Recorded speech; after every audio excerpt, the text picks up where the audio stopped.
बिस्मिल्लाहिर्रहमानिर्रहीम। स्टूडेंट, आज जो हमारे पास लेक्चर है वो confidence interval for difference of mean है, बट एग्जाम्पल है क्योंकि हमने थ्योरेटिकली तो इसे डिस्कस कर लिया था, बट अब हम एग्जाम्पल पढ़ेंगे ताकि हमें समझ आए कि हम क्या पढ़ रहे हैं, हमें कैसे सॉल्व करना है एग्जाम्पल को।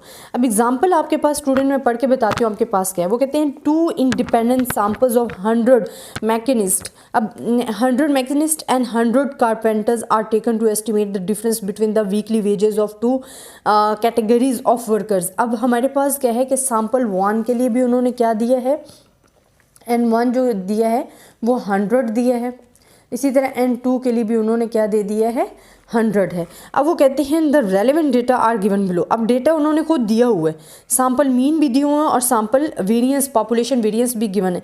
वो मैं लिख कर बता देती हूँ। जो आपके पास मीन है x⁻1 उन्होंने गिवन दिया, वो आपको दिए 345। ये क्वेश्चन में ही गिवन होता है आपको डेटा। एंड x⁻2 आपको गिवन है जी 340। इसी तरह आपके पास जो कहेंगे सिग्मा 1 स्क्वायर है वो आपको गिवन है जी 196 एंड सिग्मा 2 स्क्वायर है वो आपके पास क्या है 204। ये डेटा आपको क्वेश्चन में गिवन है और वो कहते हैं determine the 95% confidence interval for the difference of mean and between the averages wages of the machinist and the carpenters. अब हमें स्टूडेंट जब आपको डेटा ये ईच एंड एवरीथिंग क्वेश्चन में गिवन है, मैंने कुछ से कुछ भी फाइंड नहीं किया है, आपको क्वेश्चन पढ़ के बताया। उनमें आपको सैम्पल साइज भी गिवन है, x⁻ भी गिवन है एंड सिग्मा स्क्वायर भी आपको खुद उन्होंने गिवन दिया हुआ है। अब वो कहते हैं हमने 95 कॉन्फिडेंस इंटरवल फाइंड करना है। स्टूडेंट फाइंड तो हमने कॉन्फिडेंस इंटरवल ही करना है, बट जो सिचुएशन मेन आ रही है वो हमने फाइंड करना है for the difference of means के लिए, कि डिफरेंस ऑफ मीन्स के लिए हम इसे कैसे सॉल्व करेंगे। तो स्टूडेंट हमारे पास जो फार्मूला होता है for the difference of means के लिए अगर आप करो तो x⁻1 माइनस x⁻2, क्योंकि हम फाइंड करें confidence interval, plus minus 1.96 and हमारे पास क्या आ जाएगा, ये हमने लिखा है 1.96 क्योंकि z⁻2 जो है वो हमें 95% फाइंड करने को बोला है उन्होंने। एंड 1 प्लस सिग्मा 2 का स्क्वायर एंड N2। अब हमारे पास ईच एंड एवरीथिंग गिवन है।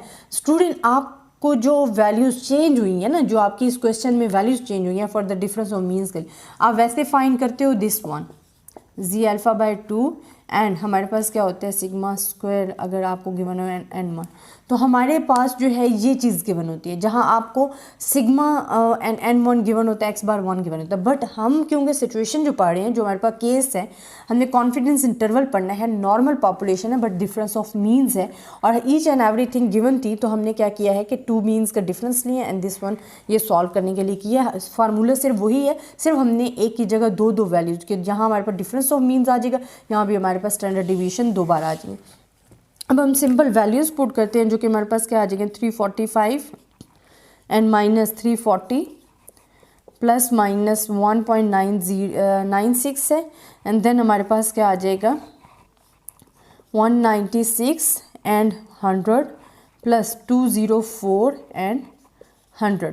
अब हमारे पास क्या है स्टूडेंट, यहाँ जो वैल्यू आ रही है हमारे पास आ जाएगी 5 प्लस माइनस 1.96 एंड हमारे पास क्या आ जाएगा 2।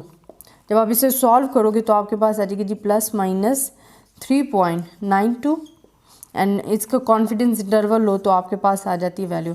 तो ये बहुत ही सिंपल एग्जांपल है और आपको ऐसे एग्जांपल्स क्वेश्चन में बार बार गिवन भी हैं, इनमें कुछ डिफ़िकल्टी नहीं है स्टूडेंट। सिंपल आपको ईच एंड एवरीथिंग गिवन है क्वेश्चंस में, आपने फार्मूला लगाया for the difference of means का वैल्यूज पुट किया और जैसे आप कॉन्फिडेंस इंटरवल फाइंड करते हो फाइंड कर लेना। अच्छा स्टूडेंट, एक और बात मैं आपको साथ बता दूँ कि अगर आपको क्वेश्चन में गिवन होता है, जिस तरह कि आपको यहाँ हमें गिवन था जी 95 कॉन्फिडेंस इंटरवल गिवन है, अगर आपको यहाँ गिवन हो जी 99 कॉन्फिडेंस इंटरवल गिवन है तो आपने 2.58 जो है उसकी वैल्यूज़ लगा देनी है, जो कि हमारे पास 95 की तो 1.96 आती है टेबल से, बट 99 के आपके पास 2.58 आती है। तो आपने एग्जांपल लगानी, बस आपने सिर्फ और सिर्फ अगर आपका कॉन्फिडेंस इंटरवल चेंज होता है आपने यहाँ कॉन्फिडेंस इंटरवल चेंज करना है, बाकी वैल्यूज़ आपने सेम उसी तरह पुट किया फार्मूले में। और कॉन्फिडेंस इंटरवल जो है जैसे आप लोअर लिमिट के लिए अपर लिमिट के लिए फाइंड करते हो वो आपने फाइंड कर लिया और आपके पास ये क्वेश्चन जो है सॉल्व हो जाता है। ऐसे बहुत सारे क्वेश्चन आपकी एक्सरसाइज में जो कि इसी से रिलेटेड है और आपने ये अगर अच्छे तरीके से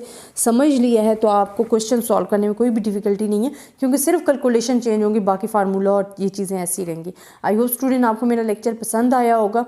अगर फिर भी इसमें किसी किस्म की कन्फ्यूजन है तो आप मुझसे कमेंट्स में पूछ सकते हैं। तब तक के लिए अल्लाह हाफिज़।